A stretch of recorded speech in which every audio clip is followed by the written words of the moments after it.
This is what I've just been and bought. Some tubing, mild steel. Paid, I think he charged me £7 for the tube bit. And then, well, it was a tenner in all, but I give him £11. And then I got some round tube. See, kind people. Give me the paint can. I need the paint can. I need to get some of that as well, oxide paint. Can't beat that for protecting metal. That's a standard. But I thought a tin would do. I tried at the Quick Fit in Nationwide place for an old muffler or an old bit of exhaust, and they won't give me it. You know how they are.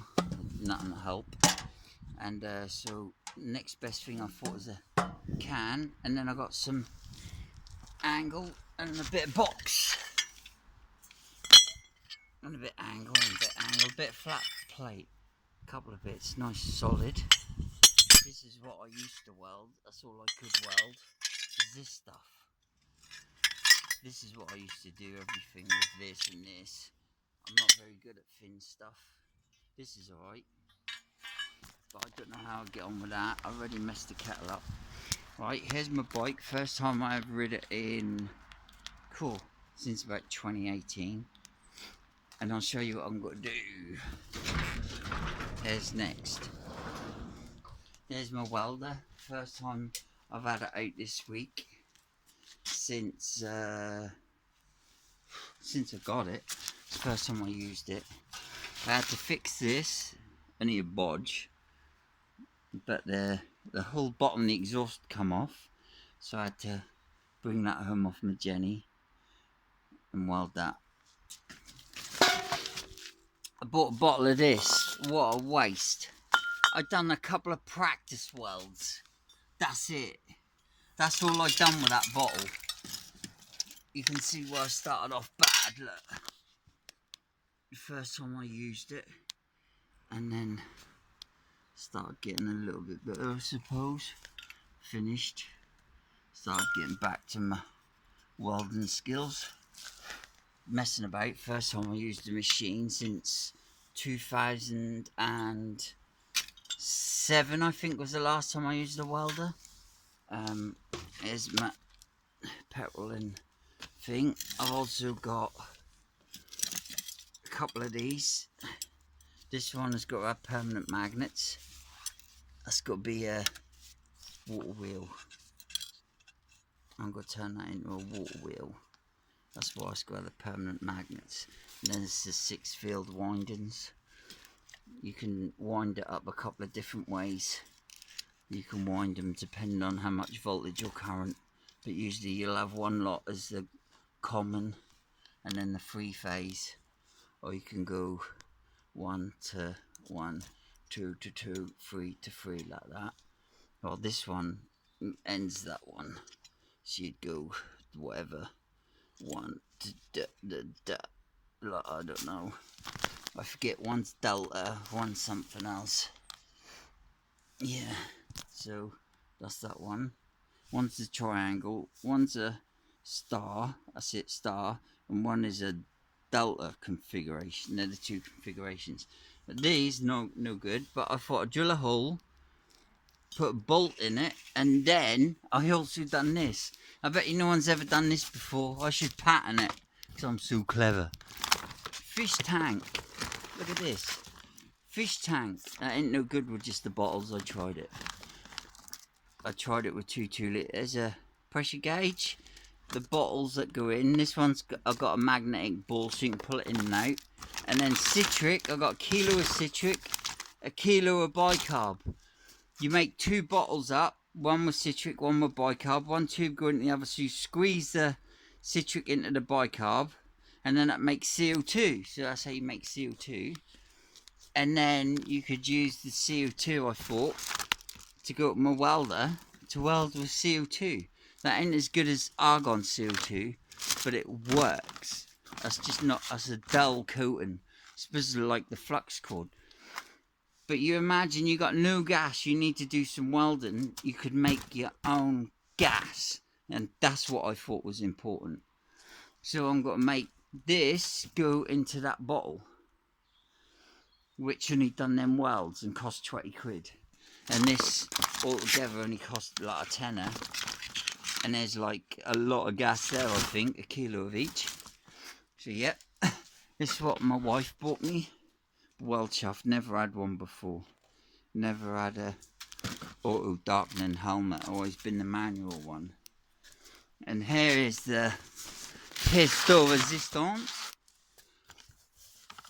This is my engine I'm going to put on my bike. That's a little mini quad kit, look. 60 quid. Oh, so sweet. Look at this. And I just now got a wheel. Look, 60 quid. That's a 50cc. For 116, look, see, it's nothing. Little pull start, 50cc engine. You can get 100cc ones. I got some cables from an old bike I got. That's got all the throttle kit. And that's why I got the box. I'm going to make a little trailer for my bike. And I got some other wheels. And I got a wheel in the garden. So I've got 2 wheels there. I've got an old frame. What was dumped. So it's all scrap, making it from scrap. And this I got today. And then I was thinking getting the grinder. And I was wondering, because I ain't got a sprocket for the back wheel, if I dyed it, but I'm going to try anyway. Put some teeth.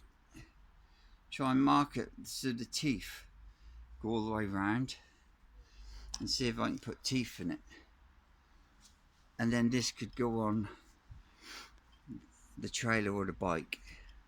I don't know what to do. I think the bike would be easier than the trailer.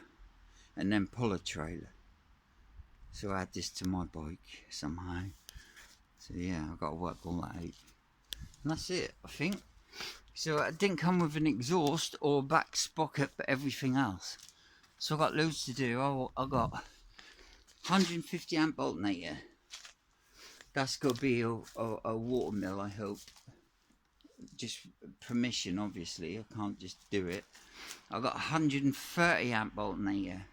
And I've got a way to self-excite it with a brushless 3-phase drone motor, because they've got little magnets in. They spin easy.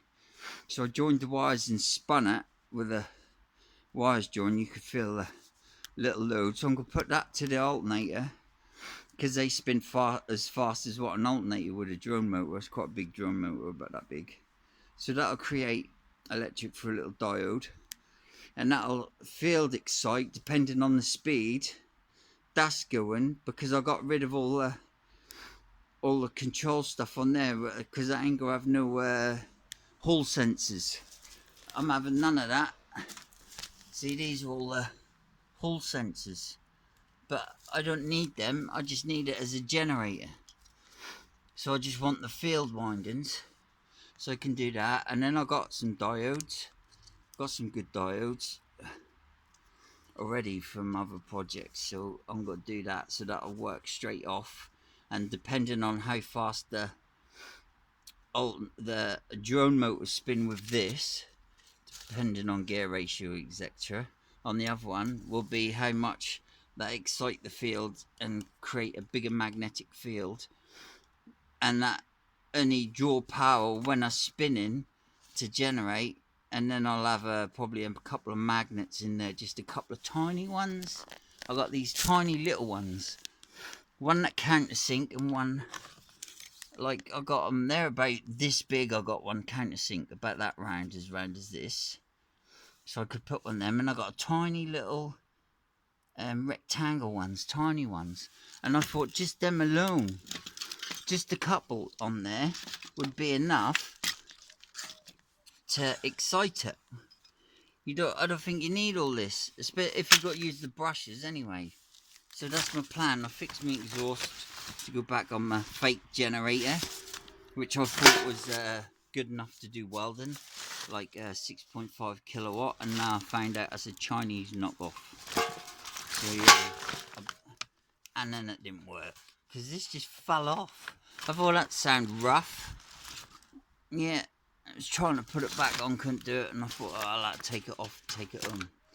So maybe that Chinese generator might end up with one of these on as well, because this would be a 150 amp, and I could probably do it so I could rectify it, or I could have it spin and use 3-phase AC,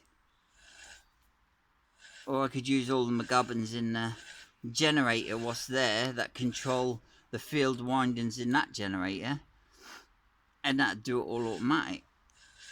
Do you know what I mean? I'd have to look into it. So yep, that's where I am. I got my 2-stroke 40 to 1 2-stroke. Lucky I got that.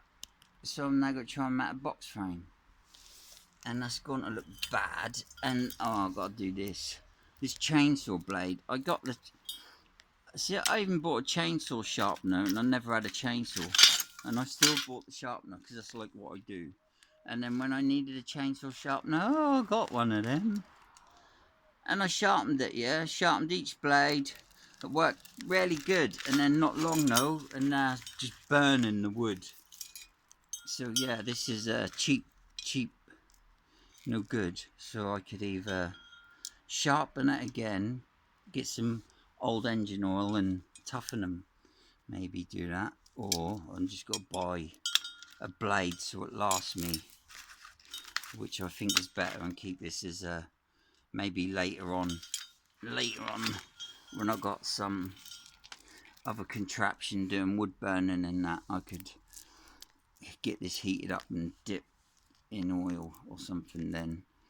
But I think I'm better off buying a new one, because my goal at the minute is to make things last, and to make things, if there is nothing, to still be able to operate is my goal. So if there's no shop, no nothing, I need to still have chains. I need to still be able to fix things. Like I said, I need to make my own gas, and then you could probably source things like coat hangers for welding, and if you do aluminum and things like that. Do you know what I mean? A way to get through if you have nothing, that you could still make something or use something that you need to get out of a muddle. But I'm not about doing it properly. I'm about doing it how I used to do it, which is just bodging things. So there's going to be people out there going, oh, you don't do it like this, you got a disconnector, oh, that wire's too thin, oh, you got to do this and that. I can't do that, because I ain't got the money to spend on things. This is all about sourcing things for nothing. Like, I spent 20 quid on these. I spent 60 quid on that engine. There's the old thing. See, just what they call them batteries? The vape batteries, the normal batteries. Ah, what do you call them? 360, whatever you call them. Something 320, whatever they are. Yeah, I put that to the brushes. See, this one I think really need to be magnetised. Just a magnet water wheel, because it's 150 amps. The other one's 130 amps, I think would be better for the wind turbine. And this one, the brushes, I don't think they've got that many. Do you know what I mean? So I think I need to do it probably without relying on them. Plus, you still got to use the energy back into the alternator. I want it to self-power without taking any of the energy from this. Because that's a lot of energy people waste putting through resistors and heat. You could put that through a lot of... You might as well use an exciter rather than resistors. You could have them wires go off to lightings in your house, rather than using a resistor that's getting hot. A light bulb would be hot if they wanted to use resistors to make more current, because that make a difference. If you short wires, that make a... I can't explain it. Yeah. And then there's other projects I want to do as well. There's loads of things, but it's all dependent on whether I am allowed to do. I know making the wind turbines alright, making my little box and that engine thing would be alright. Let's see how I go with that, innit? Probably not last long on the road. they want all this ULEZ emissions, low emissions ULEZ, or we'll do this and that. Or your logbooks mean you don't own your motor and all that. Well, I own this. This is scrap, mine. No logbook, no nothing, that's mine. Same as that engine, no logbook, no nothing. That's mine, I'm riding it. You want low emissions, that's low emissions. Can't have everything in it. I can't afford to go and do all my tests and that. I've got to get by. So, yep, so now I've got to do the box.